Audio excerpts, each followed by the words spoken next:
Hello and welcome to the Transcendence Succeed Show. I'm your guest host, Megan North. I'd like to thank our wonderful sponsors of the show, Quantum Awakening, Voyage of Transcendence, myself, and our guest who paid to be featured on the show today. So today I am joined by an incredibly inspiring woman who I was introduced to through a business networking connection. Kathy Rimmer's journey is a raw and inspiring testament to resilience, transformation, and the art of finding harmony amidst chaos. Within her business Yin Yang Consultancy, Kathy channels the lessons from her lived experiences, those moments that break us open, only to reveal a stronger, more aligned self underneath, into practical tools and insights for those seeking balance and sustainable growth. Her story strikes a deep chord with anyone juggling life's competing demands, offering the reassurance that transformation is not only possible, but inevitable within the right mindset and support. Kathy's life took an unexpected turn when she hit a wall of corporate burnout. After spending over 20 years in finance, balancing spreadsheets with school runs and business meetings with family dinners, she found herself at a crossroads. It was then a diagnosis of multiple sclerosis that forced a reckoning with old patterns.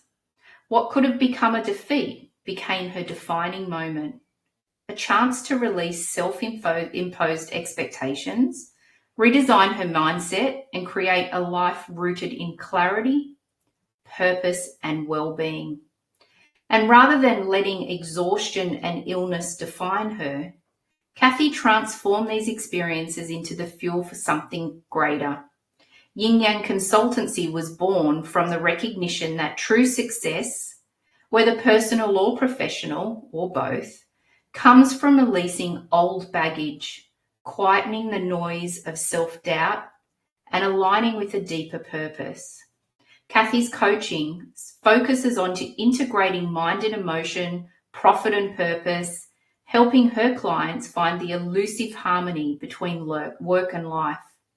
Her approach isn't just inspirational, it's actionable.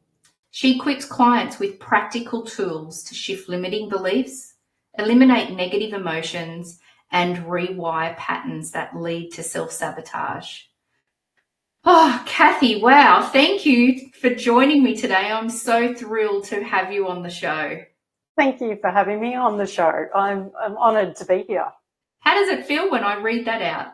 Oh, it feels a little different, I must say, to hear it from giving the details to hear it back. It's takes me back to the early days when it first all hit, to be honest. Yeah. It's a nice reflection tool, actually, isn't it? It is. And simply in writing that, I hadn't realised how many transformations I'd had. There wasn't one. It was quite a journey, and there was steps and there was missteps and there was retakes, and looking back on it now, it's been 10 to 12 years. Wow. that Gosh. yin yang has been going. So it has not been an overnight thing. Like a lot of people say, success doesn't happen overnight. It's small, consistent actions that are heading in the right direction. That's why alignment is so important. Yeah, I love that. I love that. And I think it's a really beautiful point for you to make up front as well, Kathy, because, social media has got a lot to answer for from people who are starting businesses or making a change. I think people just accept that it's just that snap and then everything just flows, and all of a sudden in your first week you're making $500,000. And, unless you won the lottery, that's probably unlikely. So it's a nice point for you to make. So can you take us back to the moment that you realised that burnout was catching up with you? Yes, interestingly, I remember waking up in bed and my husband, being in the military, was already at work, and the children were still asleep in bed, and I could not feel my legs. And I had that moment where we had worked so hard. I was 15 when I started in the Broken Hill Credit Union and so we'd owned a house, we'd done everything. I was 33 by this time. And I thought we had the perfect life, our dream life. I had a dream job. We had the house, we had the marriage, we had the kids. And in that moment, I remember the lump in my throat, the pounding of my heart, thinking, oh my goodness, is my life over? Like, we put on hold enjoying life to get ourselves set up. I didn't know if I was going to be able to stand up. Wow. The moment I realised, I went, oh my goodness. I looked down and I thought, can I move my toes? And I did. I sort of wriggled my toes, couldn't feel it, but I could see the sheets move. I went, well, I can move my toes. Can I move my legs? And I remember flipping myself to sit up, flicking my legs out, and sat up and thought, wow, can I actually stand? Or am I going to fall over and face plant like a felled tree? So, put both hands on the side of the bed and stood up, and I could bear weight. And I went, okay, well, I've still got strength. And looking back now, when I look at my story, that's a moment I should have called my husband, called my mother, gone to book an appointment with a doctor. That's not normal. However, the cat back then had to get to work, had to open up the bank branch. I was the only one with a key. I had appointments for loans that day. My husband wasn't around. I had to get the kids to childcare before school. So, like Superwoman, I could stand and I got the kids, I dropped them at school, I went to work. 6 months it took to finally diagnose, but it took me having a pain in my jaw and the same day burning myself on my hand, because one of the other symptoms was I could not feel hot and cold. I had what's called altered sensation. I was washing my hands at work and I normally test here, obviously, with water, but this part couldn't feel it was hot. When I got to this part, it was hot and it burnt my hand. A little bit like walking. I think that mindset, don't feel it, doesn't burn. Yeah. And I went, oh, so wait for it. I drove myself during my lunch break to the hospital. Wow. I thought, that could be a stroke or a heart attack with women. The jaw is a sign. And that's when, the 6 months of investigation started. But it's, yeah, it was not a good moment looking back. Yeah. There were lots of red flags. Yeah. But I didn't stop. Wow, Kathy, gosh. And oh my gosh, I mean, I don't want to say I can't even imagine, because I don't want to imagine, but did you have any other, like, was your body giving you any other signs, like, now that you reflect, was there other things happening to you before this monumental moment? Prior to that, I had been pushing really hard. That was I would say that I had used mindset, and mindset, when we talk about balancing masculine and feminine, the masculine drive of do is in the corporate world.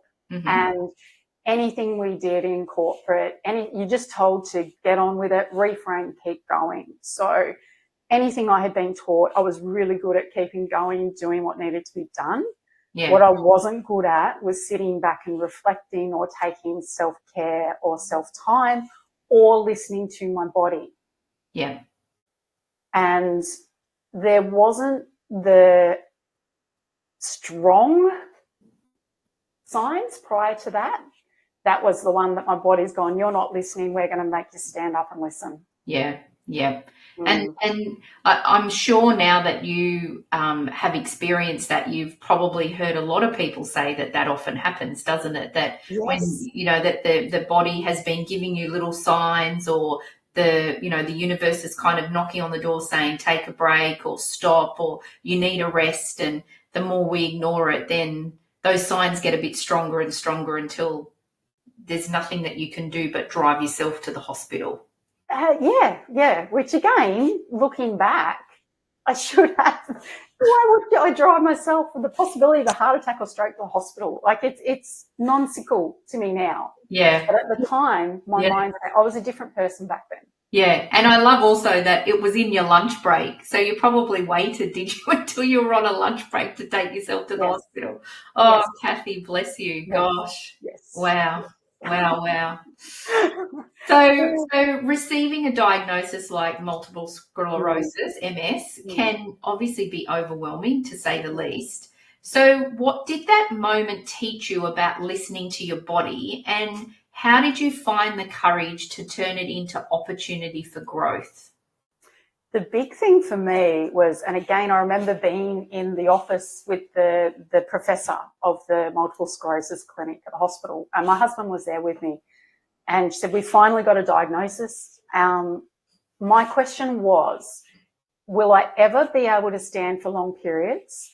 Will I ever be off pain medication? Because I was on 16 tablets a day. That was a combination of painkillers, Nurofen anti-inflammatories, nerve blockers, and injections 3 times a week that would give me the flu. So it gave my body something to fight other than itself.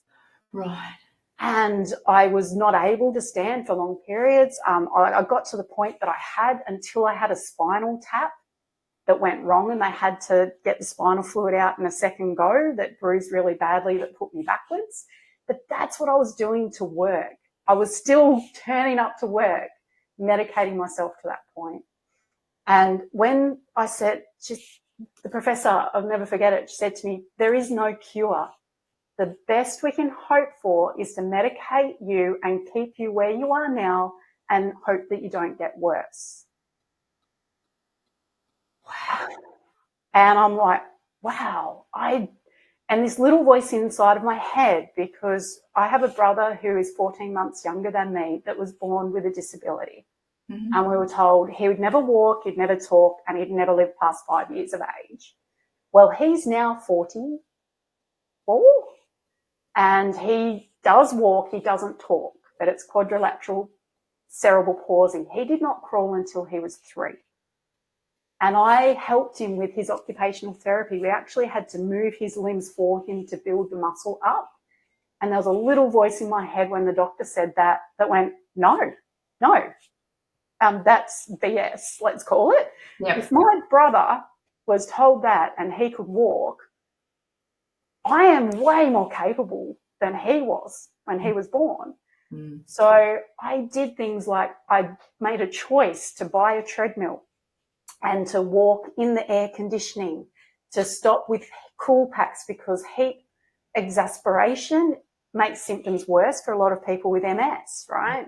So quite often I wouldn't feel the issues or the vertigo, but and at my worst, it took me 2.5 hours to walk 2.5 kilometres on the treadmill. But I had dedicated myself to do that 2.5 kilometres every day, because that was the military standard and it gave me a goal. Right.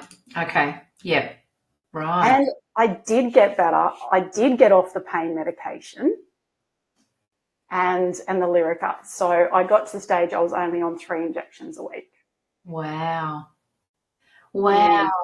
And you and I spoke about this when we first met, you know, about your beautiful brother and how what an inspiration actually he has been for you, because if he hadn't joined your family, then maybe you mightn't have had that determination or that, I suppose, the example to give you the fight for what you wanted to do. Absolutely, yes. Yes, Mm-hmm. absolutely.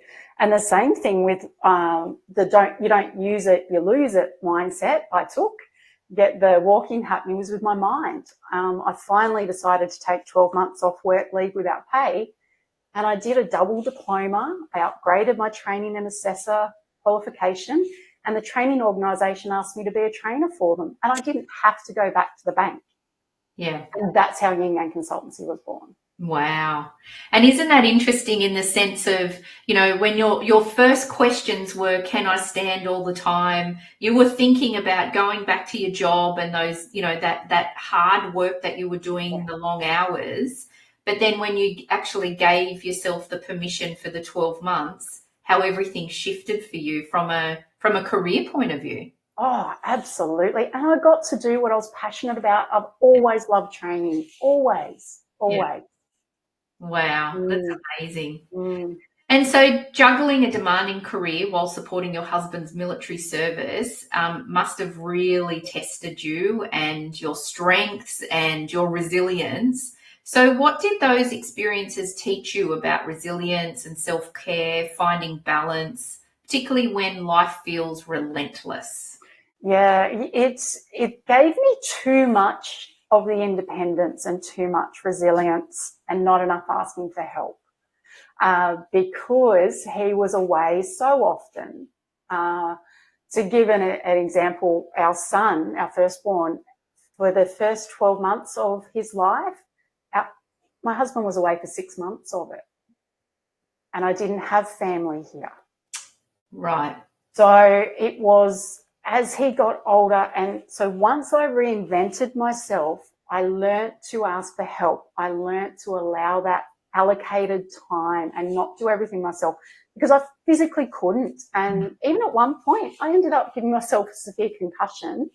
I'm lucky I didn't kill myself, quite honestly. Cleaning out the pantry, a jar fell on my head. And I actually had to also ask people to drive me because my husband was overseas. I then had to put, like, I hadn't got the lesson with multiple sclerosis. I had to put my hand up and say, can someone please drive me to the shops and help me buy my shopping and take me home and help me unpack? So I really had to learn to be vulnerable and not be too rigid and strict and self-reliant. Learn self-care and to be vulnerable and ask for help. And isn't that interesting, because it's kind of, you were at the other end of the spectrum, right? The reason that you were so resilient was because of your family situation, and because you were just, it was just normal for you, I'm assuming, that you just got in and you just did things, right? Because Yes. your husband's away for 6 months, you're kind of mum and dad, and you need to be super efficient. And so I always liken, you know, when people say that they really struggle to ask for help, and when someone has said that to me before, and I'm sure that you can relate to this, is if someone asks me, can they have my help because they're injured or they're unwell, I have no, like, of course, what can I do for you? And isn't it funny then that when it's flipped, I'm sure that you would have done anything for anybody. Yes. But then when it comes to you, why do we not think that we can ask someone for our help? So Exactly. interesting, isn't it? It is, but it's also on the little stuff. Like, my biggest lesson now coming through all this is you can ask for the little stuff early on. Yeah. Wow. Oh gosh, Kathy. Oh, so was there a moment during your transformation when everything just clicked, like where your intuition guided you and that you realized that you were exactly where you were meant to be?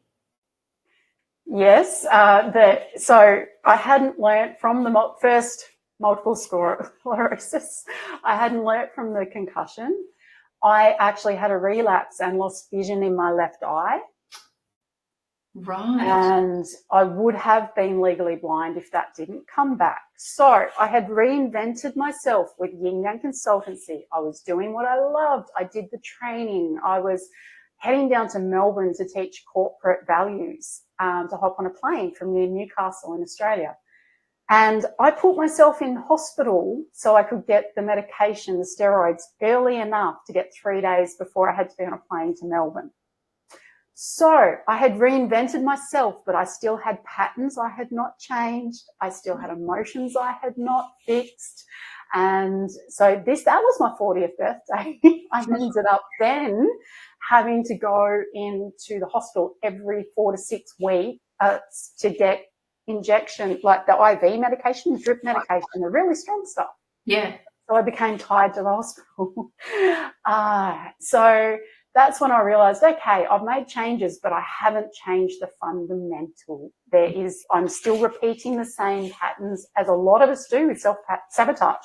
We change the job, we change the situation, we change the people around us, but we're doing the same things. So that was my moment of clarity. We also, just before we had the shutdown worldwide, I was about to launch 5 groups of training, have 150 new clients within 3 months and 15 trainers. But what had happened, that was a blessing in disguise, because I then found matrix therapy, NLP, neuro-linguistics programming, that I had been exposed to so much through corporate my entire career, was missing that feminine matrix therapy that went into the emotions, to releasing the stuff from the body. This is where things really started to unlock for me 4 to 5 years ago. Right. And it actually got in, and it has been so effective that last time I saw the MS clinic earlier this year, they said to me, Kath, we can't find anything wrong with you. There is no sign and symptoms. The vitamin D's come back. The iron issues have come back. I'm off the IV medication and onto monthly injections only. There's the only indication is the MRI that shows some lesions that are shrinking. And so not only has my body has got the memo now, and I am listening to it intently. Wow. Congratulations. That is just incredible. That's just beautiful. I love that. And isn't it interesting when you had that moment of reflection? Because I think sometimes we think when we're working, particularly when we've come out of corporate, and we feel like, okay, we're going to do our own thing because we're really passionate about it. But then for some reason, we rationalize it in our mind that I'm still working just as hard, but it's because it's my own business. And also I'm so passionate about it that this is just what I'm meant to do. But actually, we still need to give ourselves the time. We still need to have a break. We still need to be reasonable with ourselves. Yes, actually more so. Yeah, even more so. Yeah, exactly. Yeah. Wow. Okay, so we need to hear from our sponsors. So, and thank you to all of our amazing sponsors that we have. So I will take us to a couple of ads, and then we'll come back and continue this.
Welcome back, everybody. Welcome back, Kathy. So we were just talking about how when we're working in our own business that we often forget that we take on those same old patterns and limiting beliefs, I think, into our own businesses. So people do find it difficult to let go of old patterns and limiting beliefs. And so I'm sure that you work with a lot of people in your business in relation to this. So how did you learn to release what no longer served you? And then what advice would you have for those who feel stuck? So if let's talk about the limiting beliefs first, and then we could probably go on to the stuckness. But Yeah, absolutely. We can. And as you can hear from my story, if there was anything else I could consciously do to have fixed my body, what was happening, I would have. What I learned through part of that NLP and matrix therapy training, I sort of went on a 4-year journey of learning that for myself first, that 4% of our mind is the conscious mind, and 96% of our mind is the subconscious, which is the body. All right. The way I describe it nowadays is imagine that you have 4 horses that are your conscious mind that want to go in one direction, and you've got 96 horses going in God knows what direction, but it's not the 4%. And you can concentrate and you can hold the reins on those 96 horses and pull them backwards. And you can make progress to the 4% direction, but it's very exhausting. And what happens the first time we let go of those reins? We're back to that self-sabotaging. We're back to those limiting beliefs, those negative emotions, those negative influences. And that's where I really learned that there are things that happen in our childhood that are formed as patterns and programmings that are informing how we act and respond and react in our adulthood. So for example, something that happened when we're 4, we're repeating at 44, even though a 4-year-old has a very different meaning to that 44-year-old. Yeah. And I can give an example in business where our body stores all the information. So we get over 2 million bits of information, something way more per second. A conscious mind can only filter 134 things at a time in chunks of 5 to 7 bits of information. And so we are missing, our body stores everything. Our subconscious knows everything of that every second that's come in and stores it like a huge computer hard drive, really. Yeah. So that's when, with the matrix therapies, we can actually say, where do you feel this in your body? And we can go in and we can retrieve that information, and then we can reprogram, so to speak, negative, like the negative charge becomes resolved and it becomes neutral. And to give you an example of this, after so much work, I ran out of things to try and clear as you go through and do the training. And one of the days I just said, let's do money. I haven't done money for a while. And it went to, where do I feel that in my body? And it spoke, there was something in my stomach, and it was kind of this roundish bag shape that had multicolours, but it was transparent with multicolours inside. I went, oh, that's a bit weird. And so, when's the first time you felt that? 2 years old. I went, oh, okay. So we went back and we looked at what the information was. And from what I can work out now, that 2-year-old wanted this bag with all this coloured food in it, that she was told she was not allowed to have it until till the end. Everybody else left and got one, and what was left she could have. Right. Looking back now, and I rang my mum to ask about that, because in the 80s in Australia, we'd get cellophane bags and make lolly bags at birthday parties. Yeah. And hand them out at the end. Yeah. So that 2-year-old made that decision. That became part of my money mindset. Wow. And releasing that, my business doubled within a month, because I didn't feel I had to wait until the end have lots of people come, give them all their portion first, and I could have what was left. Wow. And it was little things like we had to resource that 2-year-old and go, you know what? You could have gone and asked your uncles or your grandfathers. They would have got you what you wanted and snuck it to you. So it's a little bit like a movie script where you can go back and you rewrite what the 2-year-old could do. What resources did they not have at the time? Yeah.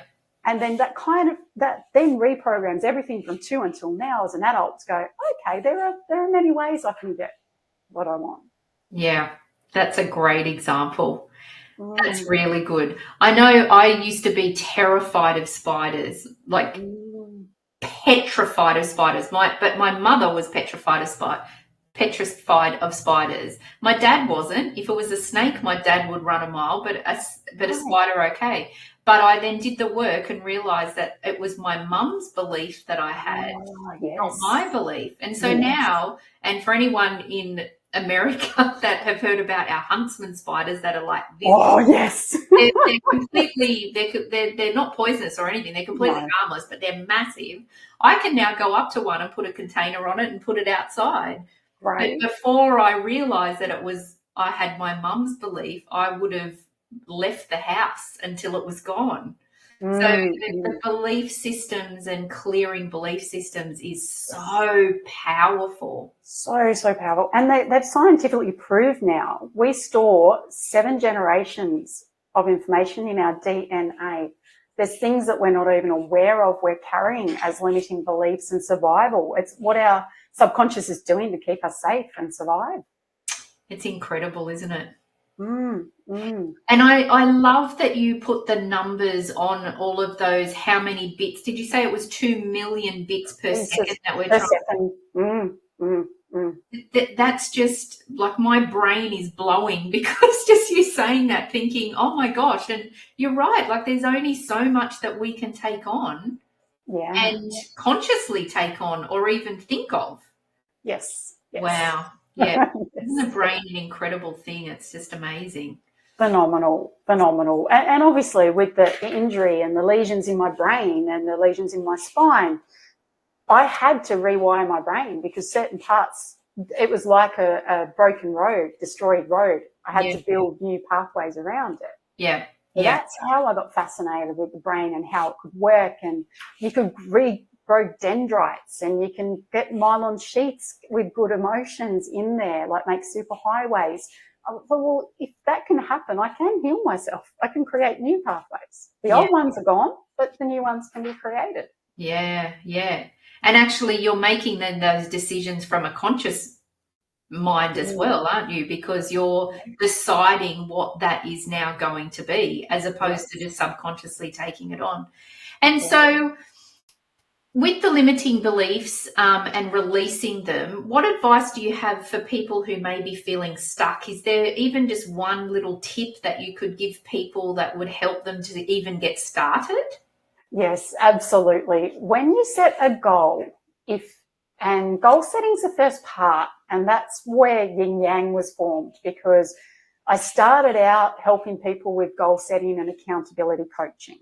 And what I found was that it did not matter how often we rewrote those goals, how often we got help for people, how often we had weekly huddles or daily huddles or check-ins, that there was just this barrier sometimes that it wasn't being achieved, or they were wanting to learn more about it. They just weren't taking that next step or that leap of faith. There was something stopping them from doing that. So this is easily identified if you've had something on your to-do list for a very long time and you've never got to it. I'm not talking about phobias. I'm talking about, I want to go and do a master's, or I want to, launch a new product, or I need to do a video, or it could be a range of things. Or personally, it could be I want to go on a holiday. Okay, I recently have just had another clearing done because I was reluctant to go on a holiday this year. And when I looked at it, my grandmother had passed away, and going back to sort of Adelaide and Broken Hill, I had been on a train accident with her that hit a car. Oh. And actually the 2 passengers died and left a little baby alive. And we were stranded on the way to Broken Hill to Adelaide and the holidays in Adelaide. And it had brought this up for me. And I was not coping. I must say, I love my husband. He put up with a lot because I had this little, I don't know, this preteen reaction to this could go wrong, that could go wrong. Like, it was not logical what I was saying. I was looking for excuses not to go, to pick a fight, to pick a reason, you know. And I sat back and went, that's what it is. Nan died in March, and I haven't been to Adelaide for a long time, and one of those times was with my nan, and we had a train crash on the way. Right. But there was all of these things I was doing to the point I actually almost cancelled going. Wow. When it came to pay, we paid a deposit. When it came to pay the full amount, I was looking for any excuse not to go. Right. Wow. It wasn't rational. If I didn't know this work, I would have cancelled it. I would have come up with some reason. Yeah. Yeah. And I would have missed my mother's 70th birthday. My youngest brother is 40 in January. We're celebrating that. And he and his wife are renewing their vows for 20 years next year on the cruise. How is that logical that I would want to miss that? Yeah. Yeah. Isn't that interesting? Wow. Okay. And so do you think then that is it the moment of when you're feeling stuck and you can't get past that moment, it's that having that recognition of when you said it's not logical? Because for me too, it wasn't logical why I didn't like spiders. I'd never been bitten or anything. Yes. That it just didn't make sense to me. Yeah. And, you know, for you as well, it just doesn't make sense. So is it then a matter of catching that moment and then exploring it? Yes. Yes. And there is at some point, you go through a list of, and people that are, particularly with NLP techniques, they will keep reframing and they'll keep crying and they'll keep overcoming. They'll force themselves to do it, but the body will have a reaction, and that's where health starts to be impacted.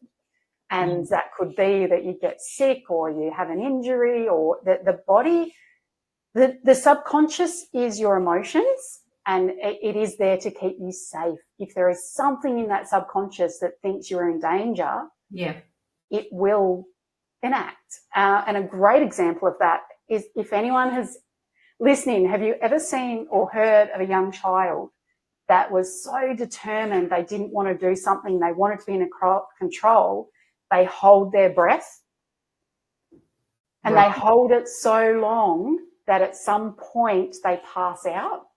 Right. And it does happen. And parents usually panic and take them to the doctors and things like that. The reason they pass out is the subconscious is taking over, saying, we're going to keep you alive. You need to breathe. You're not breathing. We're going to knock you out. Right. Right. Okay. That's how strong the subconscious can be. Wow. And isn't it interesting that it's all about just our body wanting to protect, like it's just all around protection. All safety, like Maslow's hierarchy of needs, that bottom level, that's safety. Yeah. Yeah. Wow. I don't have children, so I didn't know about that child thing, but that's amazing. Wow. Yeah. Oh my gosh. Wow. Yeah. Oh. Okay. All right. So I think that's a really lovely takeaway for the audience, for sure, that, you know, something just feels really unreasonable, or what is that? I think that's actually a great way to start to unpick that and think, you know, why am I reacting like that? Because it's not normal, I'm assuming, for you to react to going on a holiday and wanting to cancel it. I mean, you were going on a holiday. Well, no, I've been asking for about prior to COVID, we were supposed to go. Yeah. And I've been waiting and wanting and bugging my husband. Yeah. It was completely opposite then to what you were wanting. Yeah. So there's that real irrational reaction to that. Yeah. Yes, Okay. yes. And partners and friends and relatives will pick it out. They'll go, "What are you going on about?" Yeah. They'll call it, and Yeah. they'll push the button, and they're doing it from a loving point of view, but they're looking at it like a week ago you've been bugging me for 4 years to go on a holiday, Yeah. and now you're wanting to cancel this cruise. Are you serious? Yeah. Yeah. Yeah. That's a real gold nugget, I would say, of advice. Thank you for that. And I will put it to you this way: it's not easy to catch it in yourself Yeah. because there can be blind spots. Yeah. It's when you're having, and this is where community is so important, having good people around you that will actually call you out and question things like that. Yeah. And then you go, that is a bit weird. Why? I don't know. Yeah. I think it's also having just a general attitude too, isn't it, of just being open to what comes to you or what someone will say to you. I think the more open you can be and the more curious you can be, particularly about yourself, I find that then it's easier for things to bubble up to the surface for me to heal or to shift or to change. Yes. The other indicator, actually, this is a really strong one, and it's much easier to detect. Mm-hmm. Something that you see in someone else that is annoying you or triggering you is actually a mirror of yourself. Yeah. And that's usually an easy place to start. And those with kids will know they're little mirrors of ourselves. And it's like, oh, that's from me. Oh, that's from my husband. And it could be like situations or certain people at work or in your family. If certain things are triggering you, that is a really good indication to go and get that cleared, whether it's triggering an emotional response or a belief or a, just putting you off kilter would be the way to say. I use it like the WTF moment. Like, what in the world is that? Yeah. And interestingly, when you go and clear it, and if it is someone significant enough to you, you can clear that person's influence. Or it's just that there can be a particular event or the first time you felt that emotion. When you clear that, all of a sudden, the people's behaviour, that they improve so much and they bug you, you're less affected by what they do. Yeah. They haven't changed. Yeah. You have just released that red hot trigger button Yeah. that they used to push that was in you. Yeah. And I think that that's a really good point, Kathy, because when I'm working with clients, and I'm sure that you know this too when you're with your clients, is that often people, if someone's triggering you, some people who aren't curious or aren't prepared to do the work on themselves expect the other person to do the work. What they need to change, they need to do the work. When in fact, when we do the work on ourselves, I always say there's two beautiful things that happen. One, you've cleared something in yourself, but also you've completely shifted the energy of that relationship that you have with that person as well. Yes. And we do feel the energy. If you've got resentment for someone, they pick up on it. Yeah. And to release that, they all of a sudden, and it's remarkable. You could have done a clearing, for example, and the next day that person you haven't spoken to, once you've released, say, resentment, they pick up the phone and call you, and it's an amazing conversation. Yeah. It's amazing stuff. Yeah, beautiful. So I want to talk a little bit about Yin Yang Consultancy, but I also believe, Kathy, that you've got an offer for the audience. Yes, I do. I certainly do. So I've got a complimentary call via Zoom or Teams or whatever suits. And this does work over the internet and over these calls, and I've done a lot of it. And what I would like to do is offer something called Brighten Up Your Life. Is an exercise, and it's a little bit like those that have done the Wheel of Life, but it has actionable steps within it. So what we do is we go through the pieces of the pie, we rate them from 1 to 10, and then it's more important that you have a rounded wheel, because imagine if you had a wheel and a spoke missing on a horse and cart carriage, it's a very bumpy ride. Yeah. So it's less important to be 10 out of 10, more important to be balanced. Yeah. And what we do is we do that assessment together, but then we also choose one action to do for each section. Right. We then prioritize if, for example, see for me at the moment, doing stuff for myself was, last time I did it was a 2 and another area was a 10.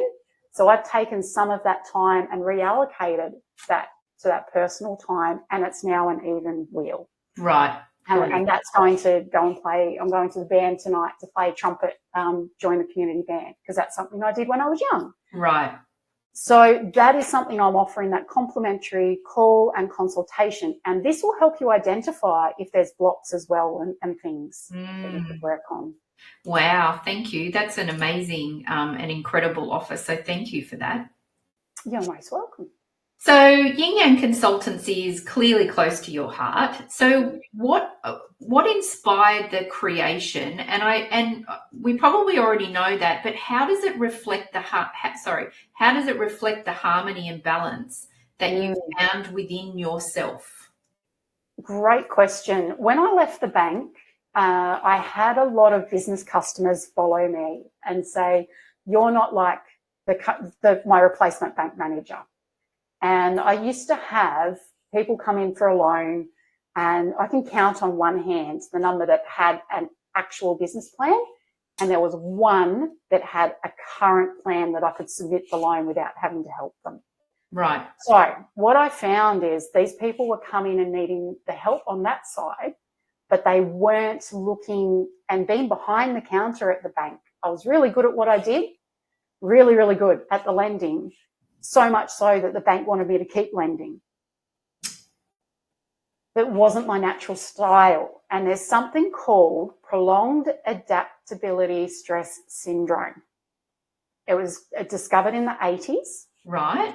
So called PASS. You can look it up online. But what that showed is if you are adapting from your natural style to an adapted style for a prolonged period of time, you will get ill. Really? Yes. Wow. Yes. And my one of the things I did once as well, I became president of a Rotary Club and I was on the board for 6 years, president for 2. The retired mentor of mine, he was a psychotherapist and chaplain. And when I couldn't work out what was wrong, I said, "Could it be psychosomatic?" And he said to me, "You're not the type." And I said, "What do you mean I'm not the type?" And that's when I learnt much more about Myers-Briggs and DISC and those kind of personality tools, which are, again, more in your conscious mind than why you do what you do, but they're an indicator of what is your natural style and what you're adapting. Right. So I went so much deeper. By the time I got certified in Myers-Briggs and DISC, I knew it inside out. But I was adapting to the doing and the logic and the data, but I'm a people person. Right. Okay. Yeah. I get my energy from being with people, not working on a computer. Wow. And that's what depleted me. Right. And that's why I started Yin Yang, because we can start with things as simple as personality profiling and say, where are you adapting? Because if you can adapt and oh, don't get me wrong, in Townsville I did for 3 years, but I had the band. I was playing the brass band, marching band. That was my outlet. When I moved back down to Newcastle from Townsville, I didn't continue with the music. Right. Right. Okay. Wow. So that's why I started Yin Yang, because people don't realise how important it is to know your natural style. Yeah. And either if you're not working in it, have an outlet. Yeah. Okay. Okay. And so we talked about this before, that aligning purpose, profit, and well-being to probably a lot of people sounds like a dream. So what's one self-loving action or shift in mindset that someone could take today to begin moving toward that alignment? The first thing is be completely honest with yourself. Take the filter off. And I love free writing, if anyone has ever heard of that, where you get a piece of paper and you actually write for 20 minutes. Right. Okay. And you continue to write on the piece of paper until you stop. You do not stop. You do not allow that pen, even if you don't know what to write, you literally write, I do not know what to write. You keep going non-stop for 20 minutes. What will happen? That's your subconscious talking to you that will get everything out that's lurking around in there. Okay. Right. Then you can go back to that after 20 minutes. It also helps get it out and release some things without having to go to coaching, but it will highlight certain areas for you that you may not have been aware of. Right. And that's one of the most self-loving things you can do. If you're feeling super stressed, you can do that 3 days in a row. And that is something that the chaplains actually are taught when they're dealing with so much stress. If they're feeling overwhelmed, do that for 3 days straight and it will help them release what they're holding. Wow, that's amazing. I've not heard of that, and I think I'll definitely try that because it'd be interesting to see what comes. Because I'd imagine then that there'd be probably some aha moments of creativity as well. That subconscious. Yes, and if you use that moment to say, oh, I don't feel like I've got this, I don't have this, I don't have that, and you switch your mind to go, how can I do that? Yeah.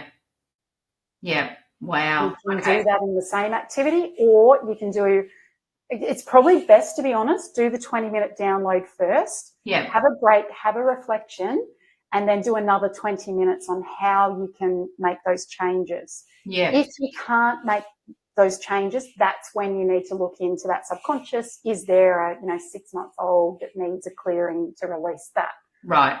Okay. All right. Wow.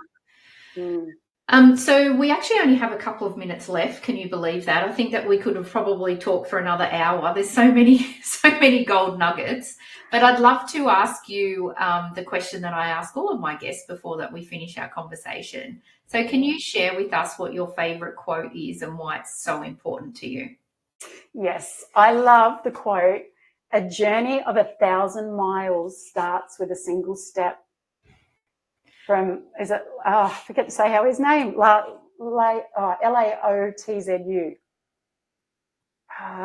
the I Ching. Oh, yes, yeah. Yes. So that is part of my brain that hasn't fully come back, is the pronunciations when I speak sometimes. So I do apologise for that. I practiced before we got on as well. Anyway, I just have to accept that happens. Yeah. So the reason why a journey of 1,000 miles starts with a single step is important to me is I did 1,000 miles on that treadmill. Yeah, you did. Absolutely. And I chose the steps to be in alignment to get to where I needed to be. Wow. That's so, it